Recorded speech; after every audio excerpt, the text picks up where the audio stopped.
আসসালামু আলাইকুম। চীন বাংলাদেশ যে সম্পর্ক এখন অতি উচ্চ মাত্রায় পৌঁছেছে।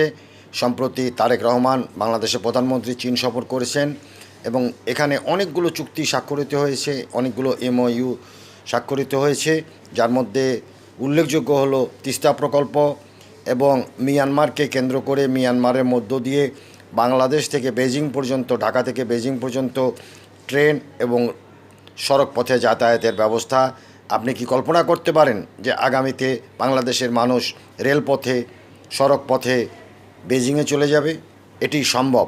এরকম একটি সম্ভাবনা তৈরি হয়েছে চীনের প্রেসিডেন্ট শি জিনপিংয়ের প্রস্তাবের মধ্য দিয়ে, এবং বাংলাদেশের প্রধানমন্ত্রীকে অত্যন্ত সৌহার্দ্যপূর্ণ আন্তরিকতার সঙ্গে তারা বরণ করে নিয়েছেন এবং সম্মানিত করেছেন বাংলাদেশকে এবং বাংলাদেশের প্রধানমন্ত্রীকে।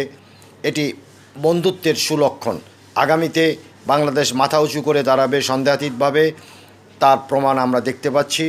তারেক রহমান কিন্তু একসময় বলেছিলেন দেশে এসে প্রথম দিনই যে আই হ্যাভ এ প্ল্যান, পরে তিনি আবার বলেছিলেন সেটি সংশোধন করে উই হ্যাভ এ প্ল্যান। আমরা দেখতে পাচ্ছি সত্যিই তিনি অল পার্টির লিডারে পরিণত হয়েছেন এবং দেশের স্বার্থে তার প্ল্যানগুলো ধীরে ধীরে প্রকাশিত হচ্ছে। বাংলাদেশ প্রতিরক্ষা খাতে উন্নত হবে, প্রতিরক্ষা খাতে শক্তিশালী হবে। আমরা কারো চোখ রাঙ্গানিকে সহ্য করব না। আমরা আমাদের মেরুদণ্ড সোজা করে দাঁড়িয়ে থাকব। তারেক রহমানের বক্তব্য হলো দেশের মানুষের ভাগ্য পরিবর্তনের জন্য যা যা করা দরকার তিনি তাই করবেন।